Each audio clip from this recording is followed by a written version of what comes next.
Hey guys, let's get more news about Warriors, but first, don't forget to subscribe and leave your like. Steve Kerr gives honest review of LeBron James-Stephen Curry duo on Team USA. For the longest time, LeBron James and Stephen Curry have been opponents on the court.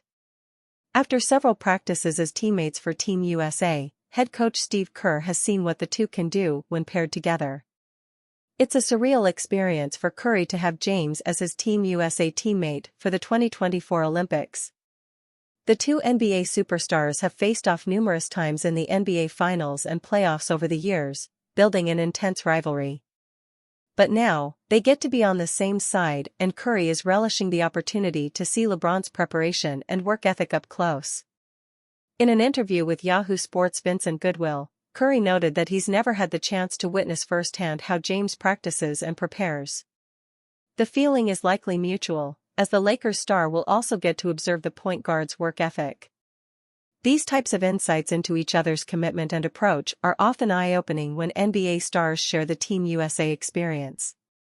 With LeBron and Curry leading the way, the squad is projected to be dominant in the Olympics. Their games are expected to complement each other well, creating a formidable duo that will be exciting to watch. Overall, it's a surreal but special opportunity for two of the NBA's all-time greats to finally be teammates instead of rivals. After one of Team USA's practices, Kerr faced reporters and shed some light on how the star-studded squad is doing. In a tweet by Arash Markkanen on X, the Golden State Warriors head coach, what everyone can expect from James and Curry. Both stars have won 4 rings each and broke major records in the NBA. Apart from several All-Star games in the past, the 2024 Olympics will be the first real opportunity for the rivals to work together for a prolonged period of time. It remains to be seen how James and Curry will perform in Paris in a couple of weeks. If Kerr's assessment is any indication, the pair is going to be awesome for Team USA. Klay Thompson introduced with Mavs, a new change of scenery can do wonders. Klay Thompson's Golden State Warriors tenure is over, and his Dallas Mavericks tenure has started. It's as official gets. The contracts are agreed to and signed, the statements from both sides have been released, and on Tuesday Thompson was officially introduced as a member of the reigning Western Conference champions, wearing a new number, 31. A quick note on the number: Thompson couldn't rock his Warriors number of 11, as that's Kyrie Irving's number in Dallas. But it feels fun and fitting that Thompson is rocking number 31, which is a number Seth Curry has worn on numerous occasions, though during his Dallas tenure, Seth wore Steph Curry's number 30. Klay sounded incredibly excited about the opportunity that awaits him in Dallas, though he was not surprisingly quite gracious towards his now former employer in the Bay Area.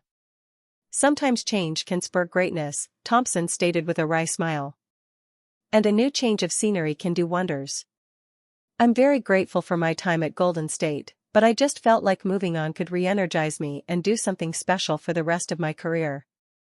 And Dallas was so attractive because of the young players they have, the style of play, the world-class treatment these players get from this organization, and just a beautiful city who loves their hoops. They look like they have fun playing with each other. They play for each other, and that was very attractive for me. It's going to take a long time to heal the sadness of Thompson playing for another team, but I'll be honest, the last week has made it easier. Hearing Steph Curry, Draymond Green, and Steve Kerr talk about Klay has really reinforced that this was the right move for Thompson, and not something done out of bitterness, spite, or pain. And now, seeing Klay talk about the opportunity, and reveal that he watched the Mavs' playoff run while envisioning himself in their offense, that's as clear as day. I'd aver that this press conference is the happiest the 5-time All-Star and future Hall of Famer has looked since hoisting a trophy after the 2022 NBA Finals, his 4th such triumph at the top of the NBA's mountain. Can't be upset when he looks that happy. Here's hoping he's right about the change of scenery. We're rooting for him. NBA rumors: Warriors' Lauri Markkanen trade offer gets Andrew Wiggins update.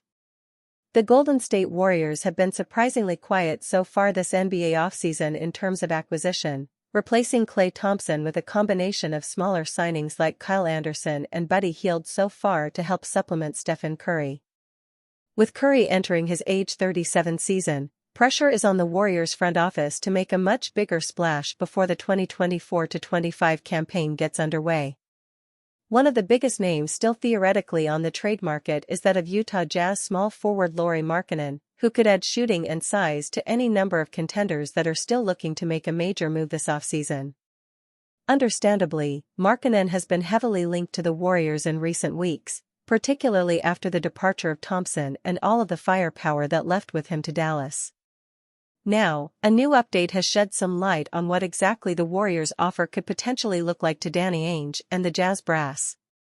The Warriors only have the ability to offer 2 outright first-round picks for Markkanen, which they have done to this point, sources said, reported Brett Siegel of Clutch Points. Any scenario in which the Dubs would have a chance at landing Markkanen would more than likely require a third team, as Golden State would be attempting to get the Jazz another draft pick or 2 in a proposal that would include former All-Star wing Andrew Wiggins. Moses Moody, pick swaps, and the expiring contracts of Kevin Looney and Gary Payton II are other assets the Warriors have to offer in trade talks at this time. Andrew Wiggins, of course, was one of the heroes of the Warriors' 2022 championship run, playing excellent defense against Boston Celtics star Jason Tatum and contributing on the offensive end as well. But the former number 1 overall draft pick has seen a steady decline in the 2 seasons since then, which would make it a lot less difficult of a pill to swallow if the Warriors were to have to move on from him.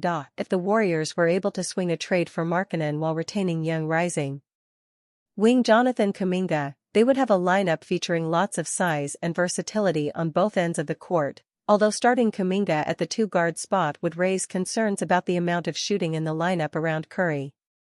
Conversely, the Warriors could choose to go ultra-small, with someone like Moses Moody at the 2 spot and sliding Draymond Green into the center position, where he has operated in small stints before as part of the notorious death lineup that plagued the NBA in the mid-2010s. However, while the Warriors lineup would be solid in this scenario, it would still be a far cry from the Kevin Durant-led juggernaut that dominated the league back in those days. In any case, the pressure is certainly on Mike Dunleavy and company to pull a rabbit out of the hat before the season gets underway in October.